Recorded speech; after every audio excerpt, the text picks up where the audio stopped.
Salut tout le monde! Alors aujourd'hui on se retrouve pour une nouvelle vidéo dans laquelle je vais un petit peu vous parler de tout ce qu'on a fait cet été à Québec et autour de Québec avec Benjamin, puis aussi des amis qui sont venus nous voir. C'est vrai que ça fait un moment que j'ai encore une fois pas posté sur YouTube, encore une fois je suis désolée, par contre ça me touche vraiment tous les messages que vous m'envoyez sur Instagram. J'essaye d'y répondre au maximum et vraiment moi ça me touche d'avoir vos retours, donc merci, un grand merci. Alors c'est vrai que là on est en plein dans l'automne et jusqu'à maintenant on a beaucoup profité, on a également énormément profité de notre été, donc si ça vous intéresse de savoir un petit peu tout ce qu'on a fait, n'hésitez pas à suivre cette vidéo. Alors premièrement, comme vous le savez, on est arrivé avec Benjamin début juin donc de cette année. Très rapidement on a son petit frère qui est venu nous rendre visite, donc là on avait vraiment beau temps. Je leur avais préparé un petit programme pour qu'ils puissent profiter des 2 semaines pleinement. En gros ils ont été d'abord aux chutes donc de Montmorency, qui est à peu près à 30 minutes en voiture et en bus de Québec. Les chutes de Montmorency, donc on y a accès soit par en bas soit par en haut. On a un pont suspendu. L'été et même le début de l'automne il y a une tyrolienne, on peut faire de la Vera Ferrata, donc c'est de l'escalade sur les chutes. Il y a plein de choses à faire, c'est très joli. Ce qui est payant c'est l'entrée pour aller garer la voiture, donc je crois que nous on avait payé comme 7 ou 8 dollars pour l'entrée. Ensuite la deuxième chose c'est de faire les chutes de la Chaudière, donc pareil c'est une petite promenade que vous pouvez faire une après-midi ou une matinée, mais pas plus. En tout cas il n'y a pas de quoi faire pour toute la journée, mais ça reste très joli. La troisième chose à faire autour de Québec c'est le canyon Sainte-Anne. Donc là c'est à peu près 45 minutes de voiture, parce que c'est un canyon mais il y a quand même une chute d'eau, puis c'est entouré d'arbres. Pareil il y a plusieurs points de vue. Pour le coup là je pense qu'on a mis comme 1h30 à faire le tour, parce qu'on a pris le temps de faire des photos, de prendre un pique-nique au niveau d'un des points de vue. Puis la chose hyper sympa aussi à faire au canyon Sainte-Anne, c'est comme une tyrolienne, sauf que il n'y a pas de baudrier, c'est comme sur un gros siège et la tyrolienne te monte en sens inverse et te fait redescendre, et là tu as une vue à 180 sur tout le canyon. Donc nous on l'a fait avec nos amis puis avec Ben et c'était vraiment cool. Je crois que en tout et pour tout on a payé 50 dollars pour 2 personnes. Ensuite la quatrième chose à faire, je pense que c'est d'aller sur l'île d'Orléans en voiture. En fait je sais que mes parents et mes amis qui viennent de partir, ils sont allés faire un tour en voiture. Ils ont en gros fait le tour de l'île, mais l'île est assez grande, mais à ce qui paraît, en tout cas c'est ce qu'ils m'ont dit, c'est vraiment joli à voir. Sur l'île d'Orléans, souvent à l'été et début de l'automne, on peut faire une activité, c'est le ramassage de pommes. Ça c'est quand même une activité typiquement québécoise que moi j'ai pas encore faite, mais que je ferai certainement l'année prochaine. Alors la cinquième chose à faire, c'est d'aller visiter le parc national de la Jacques-Cartier. Clairement c'est un parc qui est magnifique. Il y a plusieurs promenades à faire comme dans tous les parcs nationaux.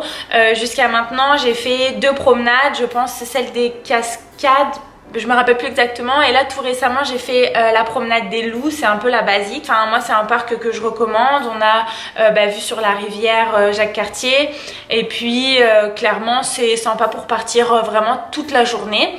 Au niveau des prix, je crois qu'on a payé 8 dollars chacun pour l'entrée du parc. Par contre là il y a vraiment nécessité d'avoir une voiture, on ne peut pas y aller ni en bus, et puis même à l'intérieur du parc les distances sont longues selon le sentier qu'on veut prendre. Et puis forcément dans ce genre de parc on peut peut-être avoir la chance d'observer certains animaux. Ensuite bien sûr dans la ville de Québec en elle-même, il faut aller voir le Vieux-Québec, le Petit Champlain. On a la plage de la Jacques-Cartier qui est sympa à faire, c'est une petite promenade sur les bords de la rivière, enfin du fleuve Saint-Laurent, mais ça j'en avais déjà parlé dans des précédentes vidéos. Ensuite lorsque le petit frère de Benjamin était là, on est tous partis à Montréal. Donc Montréal c'est à comme 2h30 maximum 3 heures en voiture d'ici, donc c'est largement faisable. On a fait de l'aller-retour dans la journée à Montréal. Moi ce que je dirais de faire dans un premier temps c'est le vieux Montréal, donc avec le port etc, puis le Mont-Royal qui est tout simplement magnifique avec le lac aux castors. J'ai vraiment adoré. Dans Montréal c'est facile de se promener parce qu'il y a les transports, il y a le métro, tout est faisable également presque à pied. C'est pas du tout comme Québec où les rues sont assez larges et tout est un petit peu dispatché dans la ville. À Montréal, je trouve que ça ressemble un petit peu plus à Paris, donc on peut se balader à pied facilement et trouver des choses intéressantes à voir. Je sais que si vous voulez goûter une bonne poutine, il faut aller au restaurant La Banquise à Montréal, et je sais également qu'il y a énormément de queues, donc il faut prévoir ça à l'avance. Et puis nous on a été également au casino à Montréal, donc c'était vraiment le fun. Ensuite un week-end où on a eu de la chance, il a fait vraiment beau, on est parti au Saguenay, donc on a fait le parc national du fjord Saguenay avec l'entrée à l'Anse Saint-Jean. Là-bas franchement c'était magnifique, je pense que jusqu'à maintenant c'est le plus beau parc que j'ai fait. Le prix de l'entrée je me rappelle pas honnêtement, mais je crois que c'était 15 $ pour 2 adultes.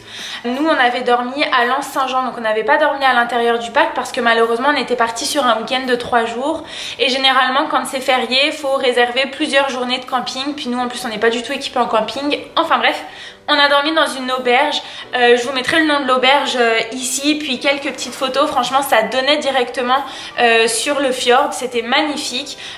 Oui, la maison était un peu vieille donc elle craquait, mais franchement c'était nickel, c'était propre, et le petit déjeuner était vraiment bon, donc moi j'en garde des bons souvenirs. On a fait aussi des belles randos avec des beaux points de vue, donc franchement moi ça reste un de mes parcs préférés. Ensuite tout récemment, je vous ai dit, on a nos amis qui sont venus cet automne, donc ils viennent de repartir malheureusement. Et là le week-end dernier avec les belles couleurs on était obligé d'aller faire un autre parc, donc on a décidé d'aller faire le parc de la Mauricie. Donc c'est un parc qui se trouve à peu près à 2h30 de voiture de Québec. Et puis clairement on est arrivé, on était un peu KO parce qu'on avait fait la Jacques-Cartier dans la même semaine, on avait tous eu une grosse semaine. Donc on a décidé de faire comme un sentier plutôt plat, et même en faisant ce sentier là on a eu des magnifiques points de vue. On a essayé de partir à la chasse à l'ours, la chasse entre guillemets. On a essayé d'aller dans des sentiers où on pouvait voir des ours, malheureusement on n'en a vu aucun. Mais je pense que bon, déjà on était 4 donc pas très discret, puis en plus il y avait pas mal de feuilles à terre donc on faisait forcément du bruit. Puis le lendemain là on a grimpé, on a pris le sentier numéro 15 et le numéro 13 et le numéro 14. Puis là on est monté vraiment en hauteur, il faisait super beau, les points de vue étaient magnifiques, ça grimpait encore une fois, on était en eau, mais moi je trouve que ça vaut vraiment le coup. Pour le parc de la Mauricie on a aussi dormi dans une auberge, donc là c'était pas un gîte, c'était plus une auberge entre guillemets. C'était moitié hôtel, moitié motel, on sait pas trop. En tout cas il y avait le petit déjeuner inclus, on a payé 50 $ par couple, et puis c'était vraiment pas loin le parc de la Mauricie, donc c'est pareil, je vous mettrai ici le nom de l'hôtel dans lequel on a été si ça peut vous aider. Oui, il faut avoir toujours une voiture pour partir là, et d'ailleurs au niveau du prix de l'entrée cette fois-ci c'était par voiture, ce que je trouve bien parce que ça incite du coup les personnes à venir à plusieurs et à faire du covoiturage. Donc là pour 4 personnes on a payé 15 $. Puis là je vais revenir un petit peu sur ce qu'on a fait cet hiver pour les personnes qui n'ont pas vu mes vidéos précédentes, mais au cas où je vous mettrai dans le petit i notre séjour à Ottawa. Donc nous cet hiver avec Benjamin on est parti à Ottawa et on a fait le parc Omega. C'est un parc, donc c'est pas un parc national, on a payé à peu près 30 $ pour rentrer. Puis là on voit beaucoup d'animaux, c'est vraiment sympa, tout se fait en voiture. Puis la prochaine escapade que moi j'aimerais faire c'est plutôt un mini road trip. J'aimerais ça à partir de Québec pour aller ensuite à Kingston, faire le parc national des 1000 îles, puis descendre à Toronto, aux chutes du Niagara, remonter à Toronto et refaire le parcours jusqu'à Québec. Donc voilà, j'espère que j'ai rien oublié. Si vous avez des conseils à donner, n'hésitez pas à les mettre en commentaire, je pense que ça intéressera beaucoup de monde. Si cette vidéo vous a plu, n'hésitez pas à mettre un petit like et aussi à vous abonner, c'est gratuit, puis à activer la petite cloche pour être mis au courant à chaque fois que je poste une nouvelle vidéo. Je vous fais à tous des gros bisous et puis je vous dis à bientôt dans une prochaine vidéo. Ciao!